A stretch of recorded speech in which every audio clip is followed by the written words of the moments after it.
And we're continuing on now. We're going to be finishing up this level here.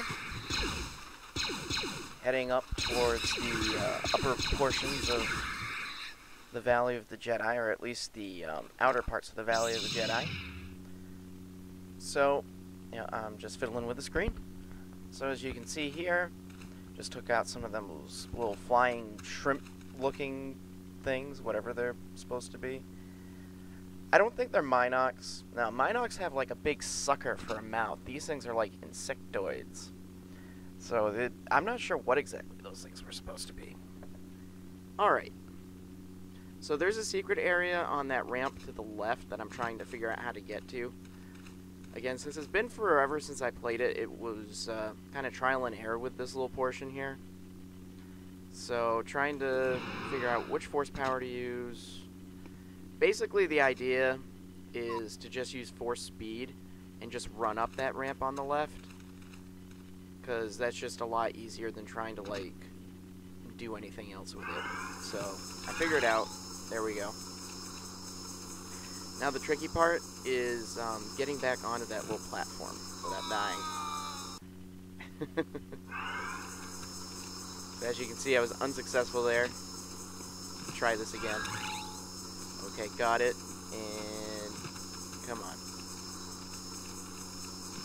Or I can just go that way, straight to the waterway, which is a lot quicker and easier. So there's going to be another secret area around this spot, a little cave towards the back end of this canal, which is right there. It's really hard to see, and usually takes me a couple minutes to actually find it most of the time when I play, so I was honestly really shocked that I was actually able to find it so quickly. So yeah, so as you can see, this is the next secret area. And Kyle Katarn's going to take a little break here. I'm going to let the camera kind of pan around so you can see Kyle Katarn while he waits for user input. We can kind of thank Sonic the Hedgehog and a lot of the games on the Genesis for bringing that about, for the game character to start looking around impatiently while you either, like, you know, look at something, or someone's talking to you and you get distracted or whatever.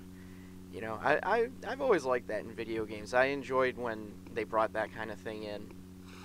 You know, because it just creates more immersion for you, and that the character is, like, you know, just standing there like, hey, what is going on over there? Like, Sonic's was the best. I mean, he starts tapping his foot, looking at you very impatiently, and in Sonic 2, he looks at his watch and just, like, hello? And in Sonic 3, he points at you and points ahead of himself like, hey, come on, let's go. I've always loved those kind of impatient, I'm waiting things. Oh, thank God for Sonic the Hedgehog.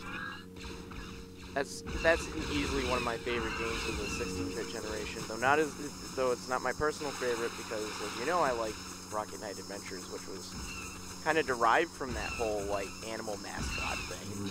But it's a lot better than most of those really crappy second-rate animal mascot games that came out. Like, I mean, Bubsy, trying to think of some other ones. I mean, a lot of the Disney games, too, kind of did that, like The Lion King, though that one was actually fairly decent. This is like, oh, Acrobat, Awesome Possum. I'm trying to think of some other ones from back then.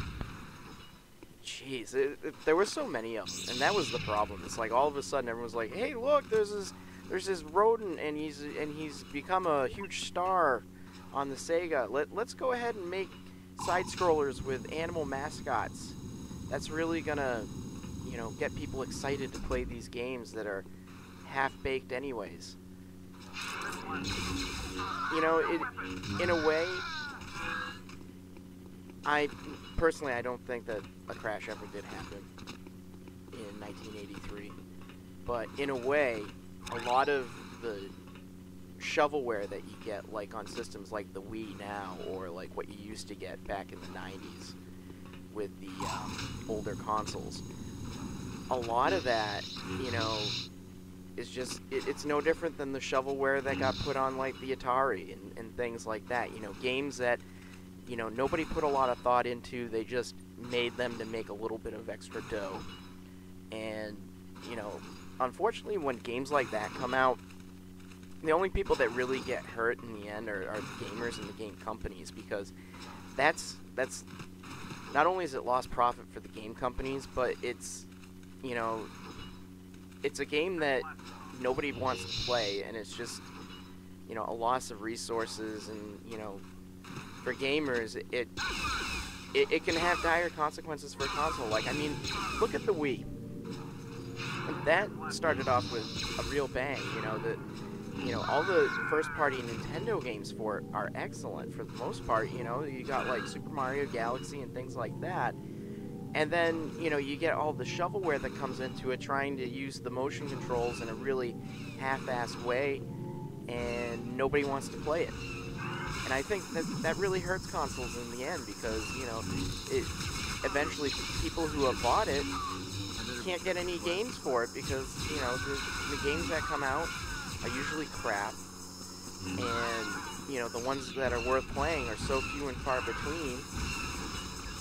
I mean, this console generation, the first thing I got was actually a Wii, because I loved Wii Sports and all that, and I thought the motion controls were pretty neat.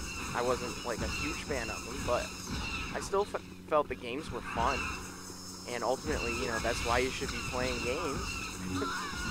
Anyways, as you can see here, this is like a crazy-ass assault. You have to, like, run around, open up this door, and then head up this elevator here. And then the next spot, while you're dodging an ATST, by the way. So, just take out these stormtroopers. Alright. Alright. Commandos. I love the commandos. Alright. Haha. Take that, Stormies. Nothing in there. He doesn't have a gun. I'll just kill him. Okay, so we're gonna ride the elevator up here in a sec, and we're gonna face Maw in the next level.